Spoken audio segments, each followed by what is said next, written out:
sommes là, bien sûr, avec le collectif Envie d'agir, à la suite, bien entendu, de l'annonce ou de l'idée selon laquelle ce dispositif serait amené à disparaître des crédits d'intervention du ministère de la Jeunesse et des Solidarités actives. Et cette disparition annoncée est on ne peut plus symbolique. Donc les différents lauréats qui sont présents, et je passerai la parole tout à l'heure à Michel Taube, préciseront bien entendu les contours et les effets de ces dispositifs, qui, bon an mal an, représentent une somme très modeste, hein, nous en conviendrons, 3,5 millions d'euros à peu près. Mais c'est un dispositif qui a une vraie visibilité, puisque d'abord on peut en quantifier les effets, en mesurer les effets en termes de création d'emplois, nés des différents projets qui ont été accompagnés à la fois techniquement et financièrement. Je suis Michel Taube, éditeur. J'ai été lauréat en 1989 du programme Division. Ceci pour rappeler que c'est un programme qui est déjà assez ancien, plus de 22 ans. Je vais être très court parce que bon, je pense que beaucoup d'entre nous connaissent ici le programme pour Envie d'agir. C'est un programme qui est à l'image de la société civile. C'est le seul dispositif du ministère de la Jeunesse et des Sports qui permet à un jeune, lorsqu'il a un projet d'initiative personnelle, individuelle ou collectif, d'obtenir un soutien du ministère de la Jeunesse et des Sports et un appui en conseil, j'ai envie de dire, des services déconcentrés du ministère de la Jeunesse et des Sports.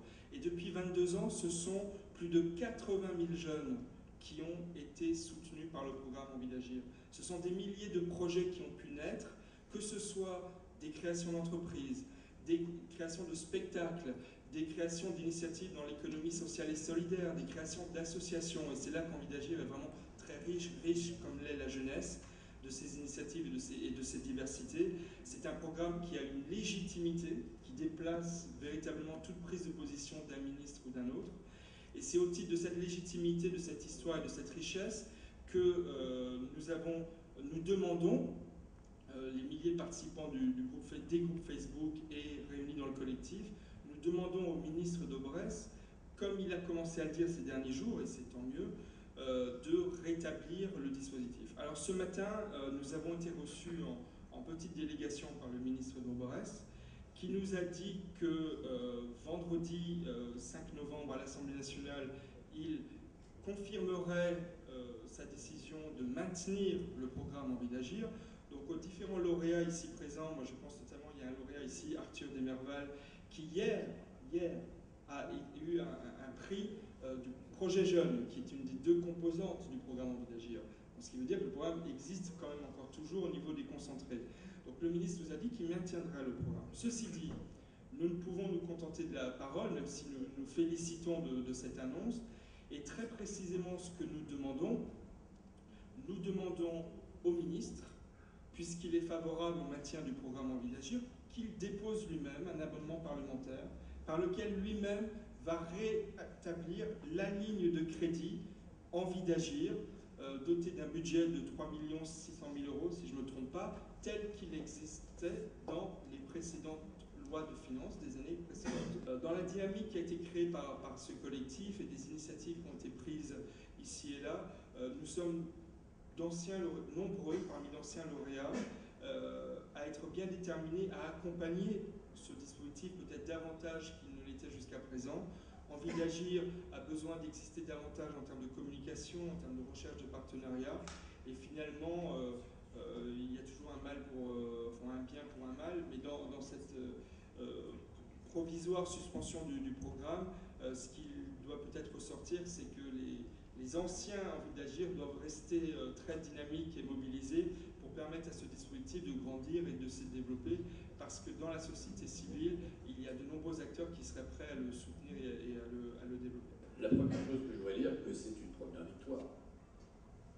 Et c'est une mobilisation qui était excessivement forte. D'abord, du collectif Envie d'agir, qui, dès le 12 août, dès l'apparition de la circulaire, a décidé de réagir. Et c'est aussi la démonstration que, quel que soit nos engagements politiques, idéologiques, il y a sur ces questions de jeunesse un certain consensus. En tous les cas, moi, ce que je retiens, c'est que la mobilisation à la fois du collectif, des parlementaires qui sont ici, ont permis sur un sujet majeur d'obtenir satisfaction, c'est-à-dire d'avoir le maintien de ce dispositif Envie d'agir, même si il faut être, comme vous l'avez dit les uns les autres, extrêmement vigilants. À vous, en tant qu'ancien lauréat Envie d'agir, en 2005 et en 2006, et aussi en tant qu'élu en charge de la jeunesse de la belle ville de Metz, depuis 2008. La première action que j'ai pu mettre en place en tant qu'élu, et c'est là que je revendique le fait d'être un ambassadeur d'Envie d'agir, c'est justement de devenir un des partenaires de l'Envie d'agir sur le territoire pour lequel on s'engage, sur le territoire municipal. Forte a été ma surprise quand j'ai découvert cette fameuse circulaire, hein, si certains ne l'avaient pas vue, mais je pense que vous êtes au fait même des informations, découvrir cette circulaire qui a été diffusée le 12 août. Et le 12 août, la date n'était pas forcément très bien choisie, mais c'est le jour où le ministre inaugurait officiellement l'année internationale de la jeunesse proclamée par l'ONU. Ce qui est quand même assez original de proclamer l'année internationale de la jeunesse et de l'autre côté de supprimer évidemment le seul et unique dispositif de soutien à l'initiative et à l'engagement des jeunes en France. Donc ça rassemble évidemment tout le monde, toutes les familles politiques et même les citoyens. C'est un combat parlementaire, c'est un combat aussi citoyen, c'est-à-dire que tous les anciens lauréats qui savent à quel point ce dispositif les a aidés dans leur projet. C'est pour ça que j'ai voulu réaliser ce livre d'or, parce que c'était prouvé par les faits et par les mots de chaque lauréat ou de chaque accompagnateur pourquoi ce dispositif est essentiel. Apporter juste un témoignage de terrain par rapport à ce qui se dit. Moi c'est simple, hein, 90, les banlieues, problèmes de banlieue en France. Moi je perds mon frère en 90, donc les émeutes. Moi, quand je parle de moi, c'est ma génération, ma jeunesse. Entre nous et les institutions, il n'y avait pas de dialogue. Donc c'était la police ou ce qui représente l'État, les bus et tout ça. Voilà, moi j'avais 17 ans et demi. Qu'est-ce qui m'a sorti un peu de tout ça? Tout simplement, quand on m'a parlé à la base du dispositif Défi Jeunes. Ce qui était bien, c'est que, on n'était pas obligé d'être en association. Nous, à l'époque, on ne savait même pas c'était quoi une asso. On ne savait même pas, donc déjà. De mettre un premier pied dans l'institution, c'est-à-dire à la direction régionale jeunesse et des sports, ce qui nous a permis, et ce que tu disais tout à l'heure, Thomas, justement le fait d'avoir accès à l'institution.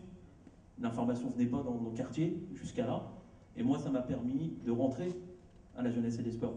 Et c'est vrai que quand tu vas après démarcher pour continuer ton défi, quand tu as la lettre avec le logo en haut, ministère jeunesse et sport, défi jeunes, déjà les élus, les partenaires potentiels te regardent autrement. Ils te regardent plus comme une Kaira ou comme le galérien du quartier. On commence à te respecter, à te prendre en compte. Et là, tu peux entraîner les jeunes avec toi et tout ça, aller jusqu'au bout de ton défi, justement. C'est ce qu'on a pu faire. Donc à l'époque, on était soutenu par l'abbé Pierre, MC Solar et d'autres. C'était une grosse opération. On a après eu le prix régional, national. Donc n'oubliez pas que derrière tout ça, c'est tout un quartier, tous les parents, les profs, tous ceux qui ont cru en nous, qui sont derrière. C'est pas nous tout seuls les porteurs de projet. C'est tout un ensemble. Donc c'est grâce à ça qu'aujourd'hui, on est en 2008, tu fermais la boucle par la présidence du jury. Et quand le 12 août, justement, les collègues nous interpellent, évidemment qu'on réagit aussitôt. Parce que, c'est un dispositif qui est transversal, c'est-à-dire ça peut toucher tout le monde. Et nous, c'est le seul dispositif, tu le disais tout à l'heure, c'est le seul dispositif aujourd'hui auprès des jeunes qui peut nous ouvrir vraiment des portes. Il ne faut pas oublier la fracture entre l'institution et nos jeunes. Elle est de plus en plus loin, de plus en plus écartée, surtout que nos jeunes d'aujourd'hui n'ont pas la même mentalité que nous à l'époque. Donc il y a encore à ramer pour approcher tous ces jeunes de nos institutions. Donc c'est pas le moment de quitter le navire, façon de parler. Je suis engagé il y a déjà longtemps dans tout ce qui concerne le développement économique des banlieues, et sans Défi Jeunes, il y a 10 ans, je pense que je n'aurais pas créé mes 70 emplois et levé derrière un fonds d'investissement de 15 millions d'euros qui s'appelle Business Angel des Cités, qui aujourd'hui accompagne les entrepreneurs dans les quartiers. Alors tout ça, bien évidemment, comme l'a dit Stéphane, parce qu'on a beaucoup de points communs ensemble, quand vous arrivez dans un bureau, que vous sortez du Val-Fouré, que vous avez 23 ans, que vous débarquez en jean, dans le bureau d'une quelconque association, administration, mairie, etc., on vous regarde de travers. Mais si vous sortez la petite feuille qui dit que vous êtes lauréat Défi Jeunes régional puis national, là le regard change. Et il y a beaucoup On sous-estime beaucoup le fait que ce document, ce concours, cette organisation donne confiance aussi aux jeunes qui en ont besoin. Parce que quand vous êtes issu d'une banlieue et peut-être aussi du milieu rural ou d'une île, et qu'on vous balance toute la journée à la radio, dans les médias, que vous êtes des bons à rien, etc., le fait d'être reconnu à un moment donné, ça peut donner un coup de main. Et je le dis en tant que chef d'entreprise, quand on fait des choix d'investissement, il faut réfléchir avant. Taper sur la jeunesse, c'est préempter l'avenir, et je pense que ce n'est pas une bonne gestion. Je pense qu'au contraire, on a peut-être d'autres endroits où on peut faire des économies. Je ne vais pas revenir sur les retraites, parce que là, on a bien préempté l'avenir de ceux qui vont payer, c'est-à-dire nous, ceux qui sont aussi dans l'envie d'agir. Je ferme la parenthèse, c'était mon petit plaisir avant. Par contre, investir énormément dans les projets d'avenir et les projets de ces jeunes qui sont en banlieue, dans les zones rurales, dans les îles, je pense que c'est quelque chose d'essentiel.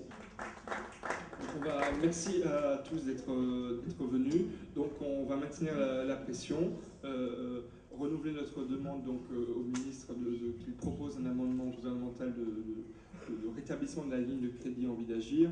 Et nous remercions les parlementaires qui nous ont reçus et qui vont donc eux-mêmes déposer un amendement, ce qui ne va qu'abonder dans le sens de ce projet. Merci, bonne journée.